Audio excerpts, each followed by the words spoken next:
সুপ্রিয় শিক্ষার্থীরা, তোমরা সবাই নিশ্চয়ই ভালো আছো। আমি দেওয়ান মোহাম্মদ ইয়াসির আরাফাত, সহকারী অধ্যাপক প্রাণীবিদ্যা বিভাগ, নওয়াব সরকারি কলেজ। আমি আজ অনার্স তৃতীয় বর্ষের শিক্ষার্থীদের একটি অনলাইন শিক্ষা কার্যক্রমে অংশ নিচ্ছি। তৃতীয় বর্ষের শিক্ষার্থী তোমাদের জন্য আমি বিগত ক্লাসে আমি কিন্তু একটা যে জিন তত্ত্বের একটা বিষয়ের উপরে আমি আলোচনা করেছি, সেটা ছিল ক্রোমোজোমাল অ্যাবারেশন। আমরা আজকে জিন তত্ত্বের আরেকটি বিষয়ের উপর আলোচনা করব, যেটি হলো জিন মিউটেশন। আমরা প্রথমে একটু মিউটেশন নিয়ে বলে থাকি।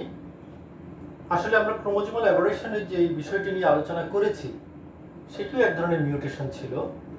মিউটেশন কি? মিউটেশন হলো বৈশিষ্ট্যের পরিবর্তন। আমরা জানি যে আমাদের প্রতিটি বৈশিষ্ট্য জিন দ্বারা নিয়ন্ত্রিত হয় এবং জিনের অবস্থানটা থাকে আমাদের ক্রোমোজোমে। ক্রোমোজোমে জিনের অবস্থান জনিত কারণে ক্রোমোজোম বা জিনের যে কোনো পরিবর্তন আমাদের বৈশিষ্ট্যের পরিবর্তন ঘটায়। আর এই বৈশিষ্ট্যে অর্থাৎ ক্রোমোজোম বা জিনের এই পরিবর্তনের কারণে বৈশিষ্ট্যের যে পরিবর্তন হয়, সেটাকে আমরা মিউটেশন বলি। সেই মিউটেশনের মধ্যে আমরা বিগত দিনে ক্রোমোজোমাল অ্যাবারেশন বা ক্রোমোজোমাল মিউটেশনটা নিয়ে আলোচনা করেছি। আজকে আমরা জিন মিউটেশন নিয়ে আলোচনা করি। জিন মিউটেশন কি? জিন মিউটেশন হলো জিনের গাঠনিক পরিবর্তন। তাহলে শুরুতে আমরা একটু জিন সম্পর্কে সামান্য একটু আলোচনা করে নেই, কারণ জিন নিয়ে তোমরা কিন্তু বিগত ক্লাসে আমরা উচ্চ মাধ্যমিক শ্রেণী থেকে জিন নিয়ে পড়াশোনা করি। আমাদের অনার্স লেভেলে এসেও আমরা জিন নিয়ে আলোচনা করি, জিন নিয়ে কথা বলি। আমাদের এই জিন তত্ত্ব অধ্যায়েও আমরা জিন সম্পর্কে কথা বলি, তারপর আমাদের পড়াগুলো শুরু করেছিলাম। জিন হলো ডিএনএর একটি অংশ, যেটি কতগুলো নিউক্লিওটাইড দিয়ে তৈরি। আমরা জানি একটা নিউক্লিওটাইডের পলিমারই হলো একটা ডিএনএ, আর এই ডিএনএর একটা ক্ষুদ্রতম অংশ যেটা একটি সুনির্দিষ্ট পলিপেপটাইড শিকল তৈরি করতে পারে, সেটাকে আমরা একটা জিন বলি। আর একটা পলিপেপটাইড শিকল তৈরির জন্য একটা জিনের মধ্যে সুনির্দিষ্ট কিছু কোড থাকে, জেনেটিক কোড বলি যেটাকে আমরা। সেই জেনেটিক কোড প্রতি 3টি নিউক্লিওটাইড নিয়ে এক একটি জেনেটিক কোড হয়। তাহলে এই জেনেটিক কোডসমূহের যে কোনো একটা জায়গায়, কারণ এক একটা জেনেটিক কোড এক একটা অ্যামাইনো অ্যাসিডের সংকেত বহন করে।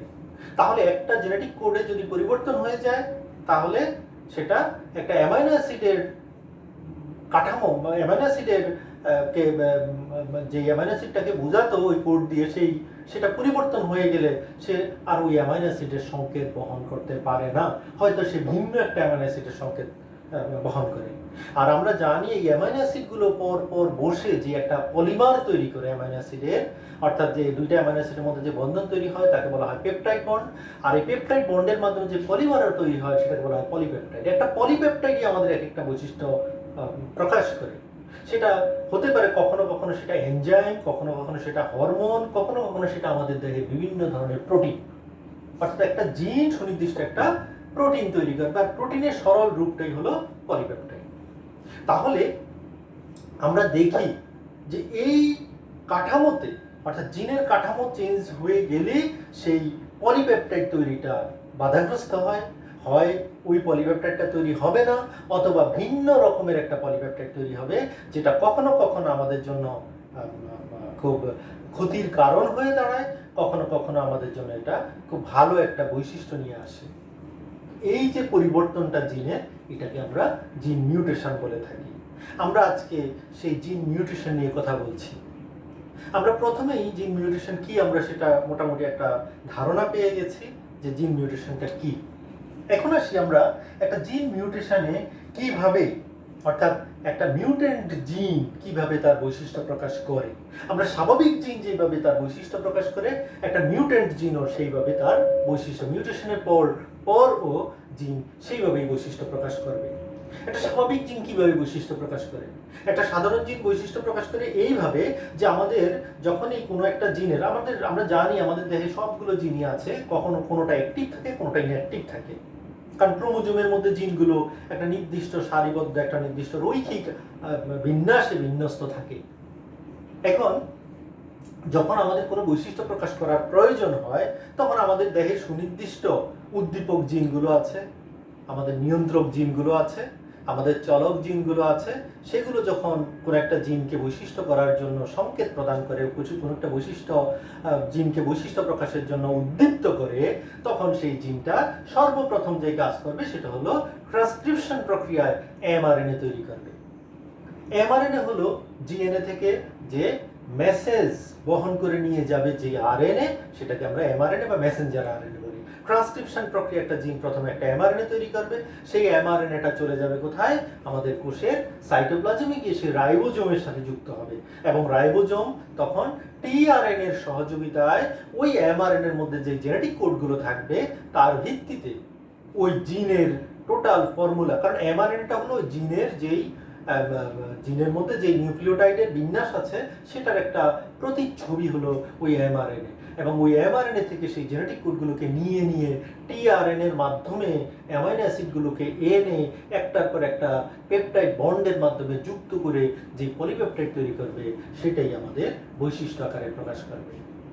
প্রোক্যারিওটিক সেলে একটি 1000টি অ্যামাইনো অ্যাসিড সম্বলিত একটা পলিপেপটাইড তৈরি হতে মাত্র 1 সেকেন্ড সময় লাগে। অর্থাৎ আমরা যখনই আমাদের কোনো একটা জিন বৈশিষ্ট্য প্রকাশ করতে চাই, এক মুহূর্তের মধ্যে, উইদিন এ সেকেন্ডের মধ্যে আমাদের দেহে ওই প্রোটিনটা তৈরি হয়ে যায়, ওই পলিপেপটাইডটা তৈরি হয়ে যায়, ওই এনজাইম বা হরমোন বা যে কোনো ধরনের প্রোটিন তৈরি হয়ে আমাদের ওই বৈশিষ্ট্যটা প্রকাশ ঘটে।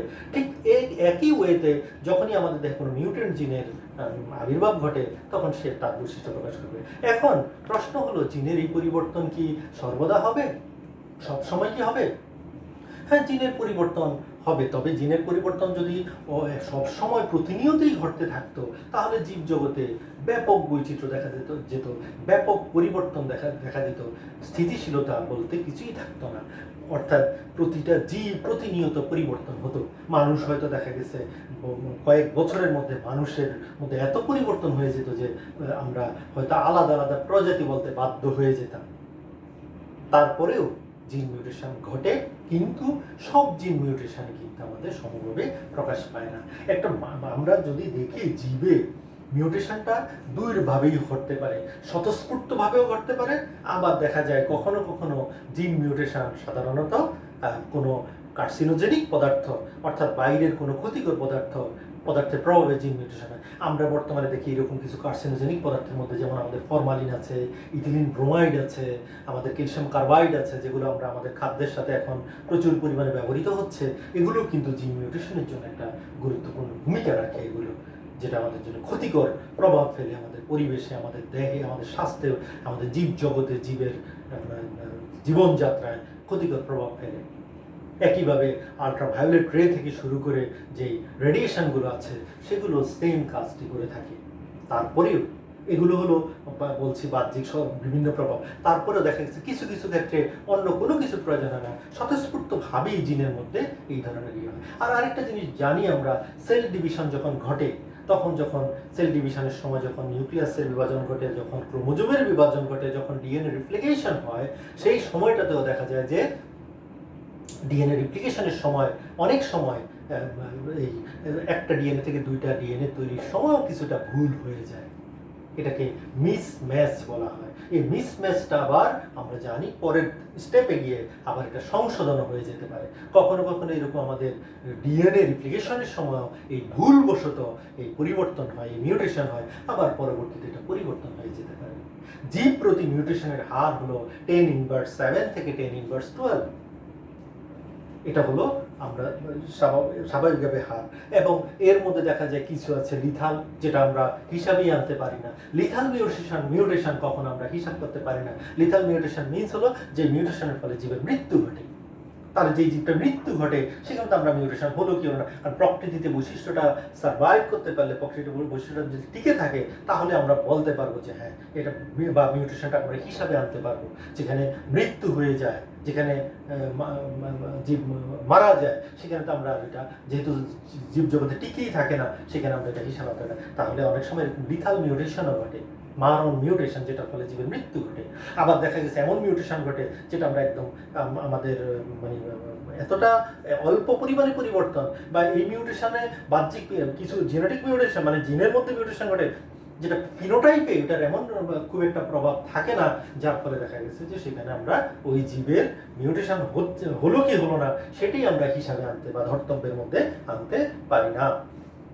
আমরা দেখি তার মধ্যে এরকম যে মিউটেশন অহরহ আমাদের মধ্যে হচ্ছে, এবং আমরা হিসাবে করে দেখি মানে বিজ্ঞানীরা দেখেছেন যে প্রতি 106টি মিউটেশনের মধ্যে একটি আমরা পরিমাপযোগ্য।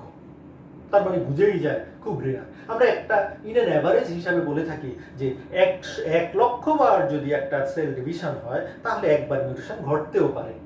তার মানে আমরা বুঝতে পারি মিউটেশনের হারটা আসলে মিউটেশনটা অনেক ধীর গতিতে হয়, অনেক অল্প হয়, এবং আমি যে বারবারই বলছি এটা পরিমাপযোগ্য মিউটেশনের সংখ্যা খুবই কম। যেটা আমরা যদি তা না হতো, যদি সকল মিউটেশনই আমাদের ফিনোটাইপে প্রকাশ পেত, বাহ্যিক বৈশিষ্ট্য আকারে প্রকাশ পেত, তাহলে জীবজগতের অস্তিত্ব বলে কিছুই থাকতো না।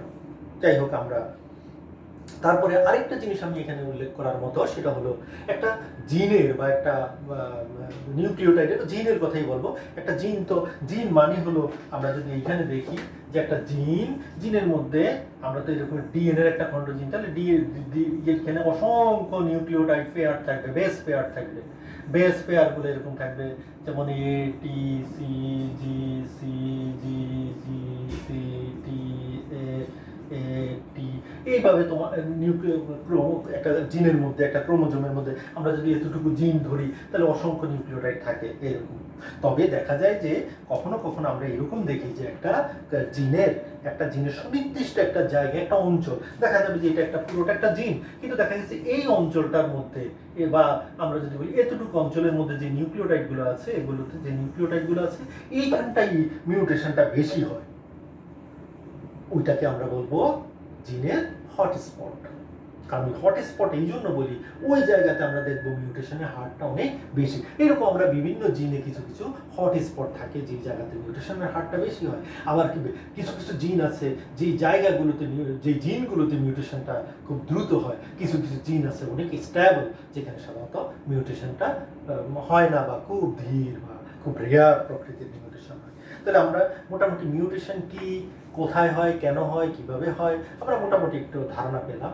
আজকে আমি এর পাশাপাশি আরেকটা জিনিস আলোচনা করবো, এর যে মিউটেশন সংক্রান্ত, সেটা হল মিউটেশনের প্রকার। আমরা কত রকমের মিউটেশন আমাদের সেলে, আমাদের জীবদেহে ঘটে, আমরা একটু সেটা নিয়ে আলোচনা করবো প্রথমে।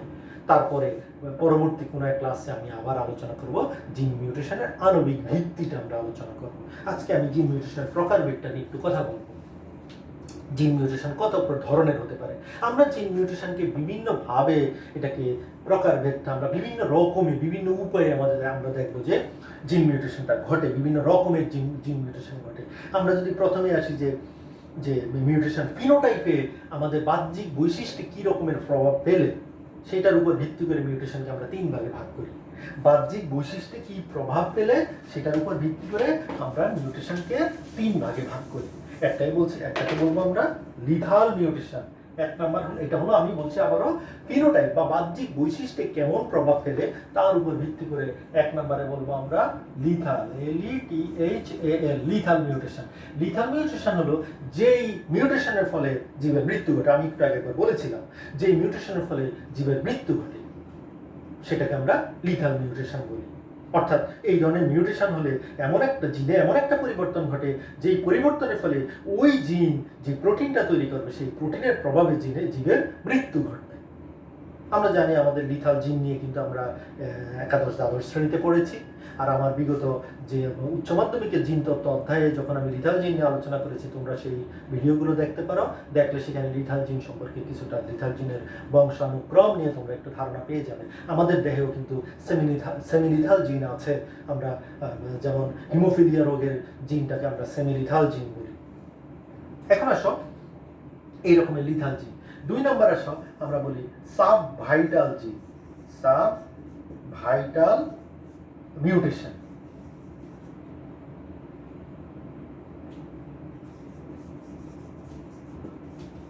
Sub vital mutation, sub vital mutation কোনটা? যে মিউটেশনের প্রভাবে কি হবে, জীবের মানে খারাপ বৈশিষ্ট্যের আবির্ভাব করবে। এটা বৈশিষ্ট্যটার স্বাভাবিক, আমরা যে স্থিতিশীল বৈশিষ্ট্য আছে অস্থিতিশীল বৈশিষ্ট্যের আবির্ভাব ঘটে, বৈশিষ্ট্যটা হবে খারাপ, অর্থাৎ বৈশিষ্ট্যের ডিগ্রেডেশন হবে, আমরা অবনমন ঘটে। আর আরেকটা হলো সুপ্রাভাইটাল, 3 নাম্বার হলো সুপ্রাভাইটাল মিউটেশন।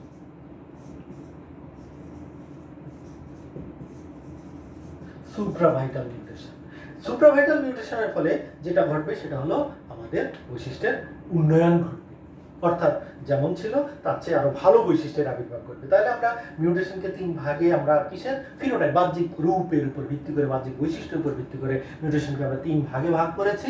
একটাকে বলছি আমরা লিথাল মিউটেশন, একটা হলো সাবভাইটাল মিউটেশন, আর আরেকটা হলো সুপ্রাভাইটাল মিউটেশন। তাহলে আমরা 3 রকম মিউটেশন।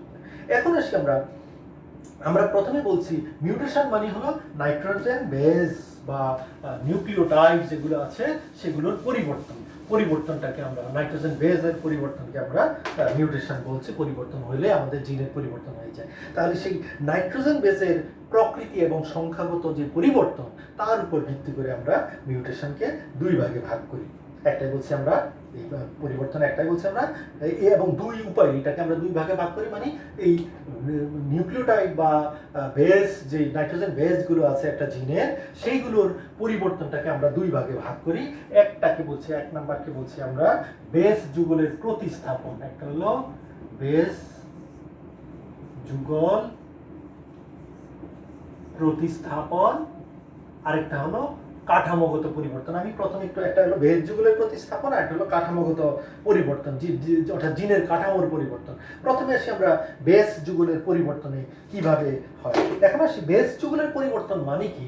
আমরা যদি একটা জিনের মধ্যে এরকম দেখি, একটা জিনের মধ্যে কি আছে, জিনে আমরা একটা যেতেই দেখি, একটা পার্টে আমরা, কারণ আমরা জানি, তোমরা হয়তো এটা জানো যে একটা ডিএনএতে ডাবল হেলিক্স থাকে, 2টা শিকল থাকে, 2টা নিউক্লিওটাইডের 2টা শিকল থাকে, 2টা, কিন্তু জিন হিসাবে কাজ করবে এক পাশের একটা শিকল।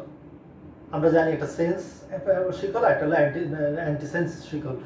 এই সেন্স একটা শিকলের থেকেই তোমার ট্রান্সক্রিপশন ঘটে, সেই জন্য আমরা একটা শিকল যদি দেখাই সেই রকমের ইয়েতে, তো সেই ক্ষেত্রে দেখবো আমরা জানি, আমরা যদি এখানে একটা 2টা শিকল একে দেখাই যে আমরা এর অল্টারনেটিভ কি থাকে টি, সির অল্টারনেটিভ জি, জির অল্টারনেটিভ সি, এইভাবে থাকে নিউক্লিওটাইডগুলো। হ্যাঁ, তারপরে টির অল্টারনেটিভ এ, জির অল্টারনেটিভ সি, সির অল্টারনেটিভ জি, এইভাবে নিউক্লিওটাইডগুলো বিন্যস্ত থাকে একটা ডিএনএর মধ্যে, একটা জিনের মধ্যে। এখন যদি আমরা দেখি যে এই যে বেস যুগলের প্রতিস্থাপন হওয়া মানে কি, অর্থাৎ অ্যাডেনিনের অল্টারনেটিভ থাইমিন থাকবেই, এটার ভিন্নতা কখনোই হয় না। এখন দেখা যায় অ্যাডেনিনের অল্টারনেটিভ তো থাইমিন, এই জায়গাটা যদি অ্যাডেনিন অল্টারনেটিভ এবং এই জায়গাটা যদি, যেমন দেখা গেছে একটা নিউক্লিওটাইড যে ক্রম আছে জিনের মধ্যে, এখন এই অ্যাডেনিন থাইমিনের পরিবর্তে যদি এখানে সাইটোসিন গুয়ানিন চলে আসে, বা সাইটোসিন গুয়ানিনের জায়গায় যদি কোনো কারণে মিউটেশন জনিত কারণে অ্যাডেনিন গুয়ানিন চলে আসে, তাহলে এটাকে আমরা বলবো বেস যুগলের প্রতিস্থাপন। এটা প্রতিস্থাপিত হবে, অর্থাৎ অ্যাডেনিন গুয়ানিনের জায়গায় অ্যাডেনিন থাইমিনের জায়গায় চলে আসবে সাইটোসিন গুয়ানিন, অথবা সাইটোসিন গুয়ানিনের জায়গায় চলে আসবে অ্যাডেনিন থাইমিন। এই যে পরিবর্তনটা, এই পরিবর্তনটাকে আমরা বলি প্রতিস্থাপন। এই প্রতিস্থাপন 2 রকমের হতে পারে। প্রতিস্থাপন 2 রকম, কেমন?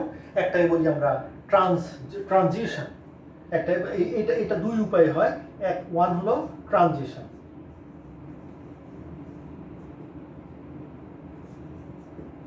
একটা হলো ট্রানজিশন মানে কি? ট্রানজিশন হলো পাইরিমিডিন পিউরিন থেকে পিউরিন বেস দ্বারা প্রতিস্থাপিত হবে, পাইরিমিডিন দ্বারা প্রতিস্থাপিত হবে। আমরা যদি এই জায়গাটা একটু দেখে নিই, পিউরিন পাইরিমিডিনকে, যেমন পিউরিন বেস কে, পিউরিন বেস হলো অ্যাডেনিন আর গুয়ানিন, এই 2টা হলো পিউরিন বেস, আর সাইটোসিন আর থাইমিন এই 2টা হলো পাইরিমিডিন বেস। এগুলো হলো পিউরিন বেস, এটা হলো পাইরিমিডিন বেস। এখন যদি একটা পিউরিন বেসের জায়গায় আরেকটা পিউরিন বেস আসে, অথবা একটা পাইরিমিডিন বেসের জায়গায় আরেকটা পাইরিমিডিন বেস আসে, তাহলে সেটাকে বলবো আমরা ট্রানজিশন মিউটেশন। কেমন? তাহলে অ্যাডেনিনের জায়গায় ছিল কি থাইমিন, এখানে চলে আসলো অ্যাডেনিনের গুয়ানিন। বা গুয়ানিনের গুয়ানিনের অল্টারনেটিভ ছিল সাইটোসিন, তাহলে সাইটোসিনের অল্টারনেটিভ চলে আসলো থাইমিন, সাইটোসিন। তাহলে এই যে পরিবর্তন, অর্থাৎ একই রকম বেস, নাইট্রোজেন বেসের মধ্যে আমরা পিউরিন বেস আর পাইরিমিডিন বেস বলি, আমরা তো এখানে দেখি নর্মাল যেটা হয়, একটা পিউরিনের অল্টারনেটিভ একটা পাইরিমিডিন থাকে, একটা পাইরিমিডিন অল্টারনেটিভ একটা পিউরিন থাকে। কিন্তু পরিবর্তন মিউটেশনের ক্ষেত্রে যদি দেখা গেছে যে পিউরিনের অল্টারনেটিভ পিউরিন চলে আসছে, পিউরিনের জায়গায় পিউরিন, পাইরিমিডিনের জায়গায় পাইরিমিডিন এই মিউটেশন হয়, তাহলে সেইটাকে আমরা বলি ট্রানজিশনাল মিউটেশন। আর যদি এরকম হয় যে যেখানে পিউরিন বেস ছিল সেখানে চলে আসছে পাইরিমিডিন বেস, অথবা যেখানে পাইরিমিডিন বেস ছিল সেখানে চলে আসছে পিউরিন বেস, তাহলে এটাকে আমরা বলবো ট্রান্সভার্সাল মিউটেশন। দ্বিতীয়টা এটা এখানে দ্বিতীয়টাকে আমরা বলবো ট্রান্সভার্সাল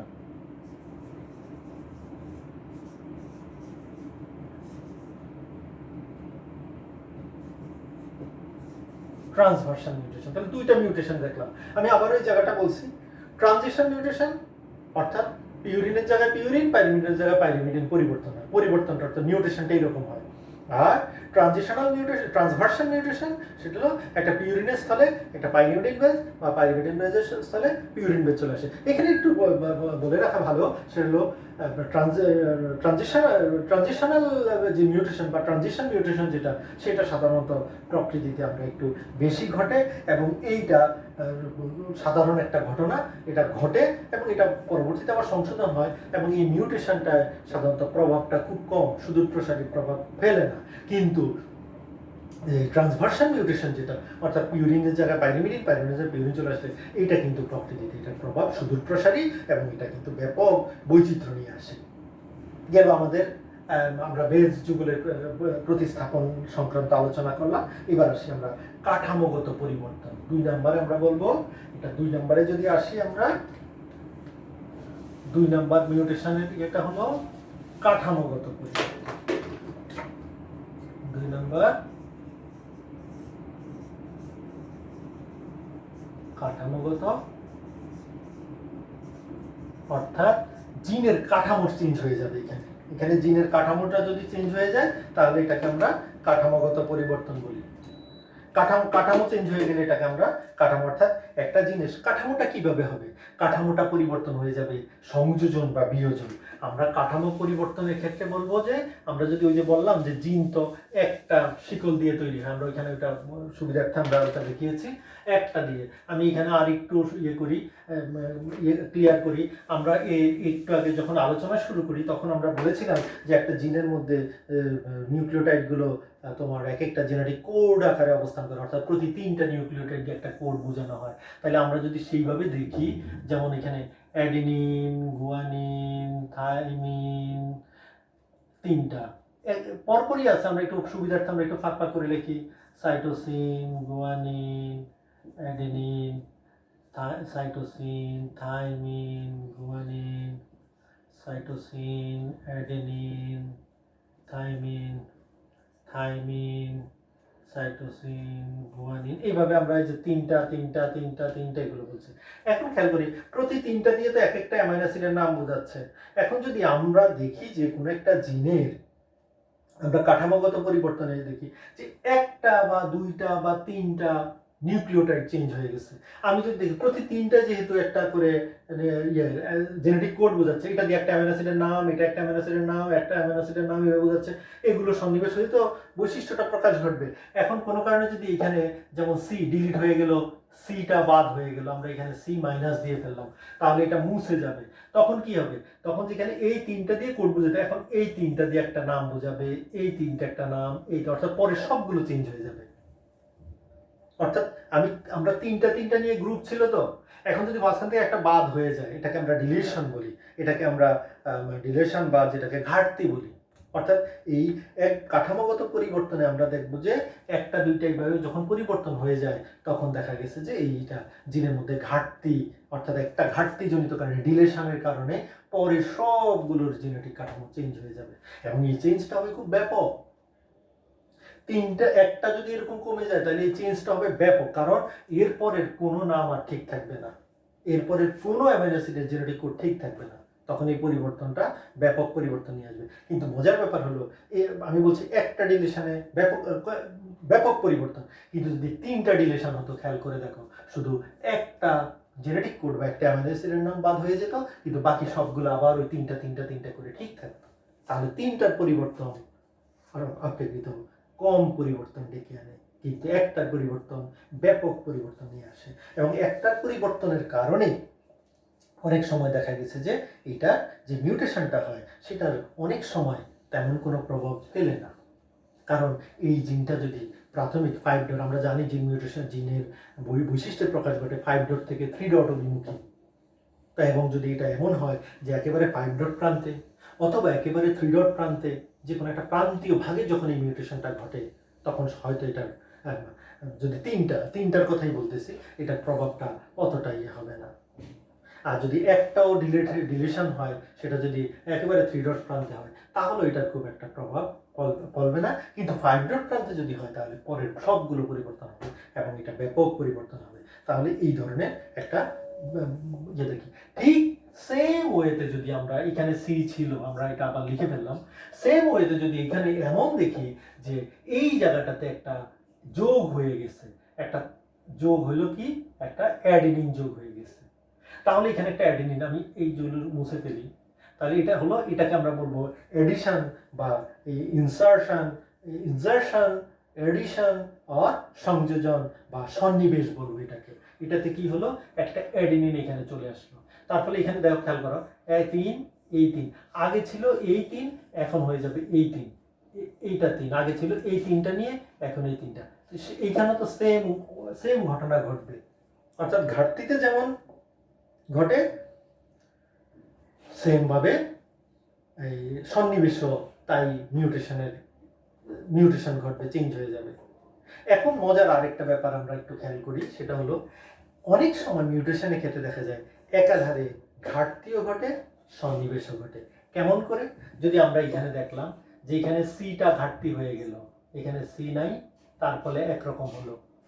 আবার দেখা গেছে এই জায়গাতে সি না হওয়াতে দেখা গেছে এই 3টার জায়গায় এ তো আগে থেকে ছিল না, এই 3টা সি নাই।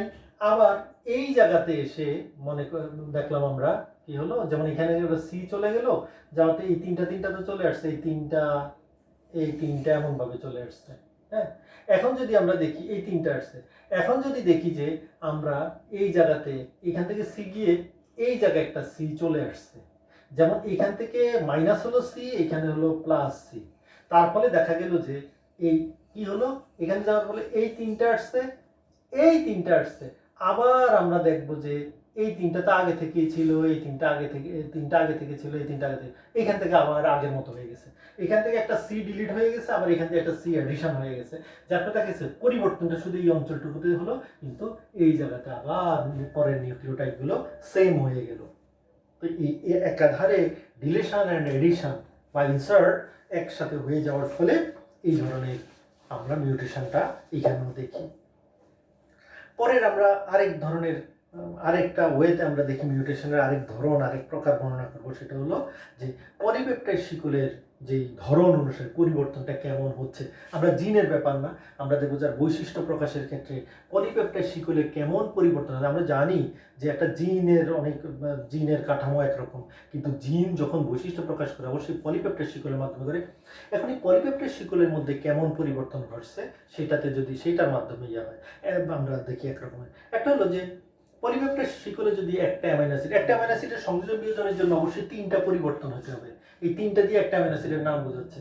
অতএব যদি দেখা গেছে পলিপেপটাইড শিকলে একটা অ্যামাইনো অ্যাসিডের সংযোজন বা বিয়োজন ঘটে, কোনো পরিবর্তন ঘটে, তাহলেও দেখা গেছে এখানে মিউটেশন, এটাকে আমরা মিউটেশন বলবো, এটাকে আমরা বলবো অপসংজ্ঞা বা মিসেন্স মিউটেশন বা অপসংজ্ঞা মিউটেশন। এই ধরনের মিউটেশনের সাধারণত জীবজগতের জৈবিক কাজের উপরে, স্বাভাবিক জৈবিক কাজ ব্যাহত হবে না। অপসংজ্ঞা মিউটেশনের ক্ষেত্রে জৈবিক কার্য তেমন একটা পরিবর্তন ঘটে না, 1-2টা অ্যামাইনো অ্যাসিডের পরিবর্তনে। আরেকটা মিউটেশন হয় এরকম যে আমরা জানি প্রত্যেকটা জিনের শেষে সমাপ্তি কোড থাকবে, একটা সমাপ্তি কোড, এবং সমাপ্তি কোড 3 রকমের, এ ইউ এ জি এই 3টাকে আমরা সমাপ্তি কোড বলে থাকি। এই 3টা প্রতিটা জিনের শেষে সমাপ্তি কোড থাকে। সমাপ্তি কোড দিয়ে প্রোটিন সংশ্লেষণের সমাপন বোঝানো হয়, সমাপ্তি বোঝানো, এন্ড বোঝানো হয়ে থাকে। এখন যদি এমন হয়ে যায়, সংজ্ঞাহীন মিউটেশন মানে হলো যে কোনো যে স্বাভাবিক সমাপ্তি কোড যেটা যদি এরকম হয় যে স্বাভাবিক জীবের যে কোডগুলো ছিল মাঝখানে হঠাৎ করে মিউটেশন ঘটে কোনো একটা জায়গায় সমাপ্ত কোড চলে আসছে, অর্থাৎ একটা স্বাভাবিক কোড, একটা সমাপ্তি কোড হওয়ার কথা ছিল। আমরা যদি দেখি যে একটা ডিএনএতে 100টা কোড আছে, এখন যদি একেবারে লাস্ট কোডটা সমাপ্তি কোড, কিন্তু মাঝখানে যদি সমাপ্তি কোড চলে আসে তাহলে এখানে প্রোটিন সংশ্লেষণ ব্যাহত হবে, এটা এক ধরনের মিউটেশন।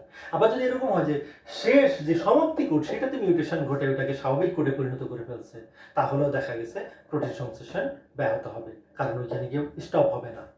এটাতে যেটা হয় তার ফলে যেমন আমাদের হিমোগ্লোবিনের মধ্যে এমন হয়, যেখানে নর্মালি 141টা অ্যামাইনো অ্যাসিড দিয়ে এই হিমোগ্লোবিন তৈরি হয়, সমাপ্তি কোডে মিউটেশনের ফলে এটা 171টা অ্যামাইনো অ্যাসিড সম্বলিত হিমোগ্লোবিনের এই মিউটেশনের ফলে এটা হয়। তো এইটা এক ধরনের মিউটেশন। আর একটা হলো নীরব মিউটেশন। নীরব মিউটেশনটা এরকম, মিউটেশন হলেও আমাদের বাহ্যিক বৈশিষ্ট্য তেমন একটা প্রভাব ফেলে না, তখন এই ধরনের মিউটেশনকে বলা হয়, আমরা এটাকে নীরব মিউটেশন বলি, সাইলেন্স মিউটেশন। হ্যাঁ, সাইলেন্ট মিউটেশন। এখন আসি আমরা মিউটেন্ট জিনের অবদমনের ভিত্তিতে আমরা মিউটেশনকে আমরা দুই ভাগে ভাগ করি। একটা বলি আমরা রিভার্স মিউটেশন, অর্থাৎ একবার মিউটেশন হয়ে গেল আবার পুনরায় আগের অবস্থায় ফিরে আসলো। অর্থাৎ যেমন এরকম হয় যে জিসিইউ প্রথমবার এটা মিউটেশন হয়ে কি হয়ে গেল, সির জায়গায় এ চলে আসলো, হয়ে গেল জিএইউ। এটা দিয়ে বোঝানোর কথা ছিল অ্যালানিন, কিন্তু এটা দিয়ে হয়ে যাবে অ্যাসপার্টিক অ্যাসিড। তার ফলে দেখা গেছে এই পরিবর্তনটা হয়েছে। পরে আবার দেখা গেছে এইটা আবার পরিবর্তন হয়ে সি এর জায়গা বা এর জায়গা আবার সি চলে এসে আবার এটা পরিবর্তন হয়ে গেছে, এটাকে আমরা রিভার্স মিউটেশন বা ব্যাক মিউটেশন বলি। আরেকটা হলো অবদমন, অর্থাৎ দ্বিতীয় মিউটেশন যদি প্রথম মিউটেশনের দ্বারা পরিবর্তন হয়, এটা অবদমনটা দুই রকম হতে পারে, অন্তঃজিন, আন্তঃজিন। অন্তঃজিন মানে হলো একটা জিনের মাঝখান থেকে পরিবর্তনটা হবে, অর্থাৎ জিনের একটা জেনেটিক কোডের এক জায়গায় মিউটেশন ঘটছে, জিনের আরেকটা জায়গায় আরেকটা কোডনের পরিবর্তনের ফলে আগের মিউটেশনটাকে বাধাগ্রস্ত করছে, স্বাভাবিক হয়ে গেছে। এটা এক ধরনের মিউটেশন ক্ষেত্রে আমরা এরকম দেখি, এটাকে আমরা অন্তঃকোড বলছি। আরেকটা হলো আন্তঃকোডন, হলো যখন একটা জিনের, আমি আবারও বলছি, একটা জিনের মিউটেশন ঘটলো, সেটা আবার পরিবর্তন হয়ে আগের অবস্থায় চলে আসলো, এটা হলো অন্তঃকোড। একটা জিনের মিউটেশন, একটা কোডের মিউটেশন হলো, আরেকটা কোডের মিউটেশনের কারণে এটা পরিবর্তন হয়েছে, এটা হলো আন্তঃকোড। আর আরেকটা হলো এক জিনের মিউটেশন আরেক জিনের অন্য ভিন্ন জিনের মিউটেশন দ্বারা প্রভাবিত হওয়াটাকে বলবো আমরা আন্তঃজিন মিউটেশন। তাহলে আমরা দুইটা দেখলাম, অন্তঃজিন, আন্তঃজিন। অন্তঃজিনে দুই রকমের দেখলাম, অন্তঃকোড, আন্তঃকোড। একই কোডের মধ্যে মিউটেশন, অন্তঃকোড, ভিন্ন কোডে আন্তঃকোড। প্রিয় শিক্ষার্থীবৃন্দ, আমি মিউটেশনের প্রকারভেদ নিয়ে আজকে আলোচনা করলাম। আমরা পরবর্তী ক্লাসে আমাদের জিনের যে মিউটেশনের আণবিক ভিত্তি নিয়ে আমরা আলোচনা করব।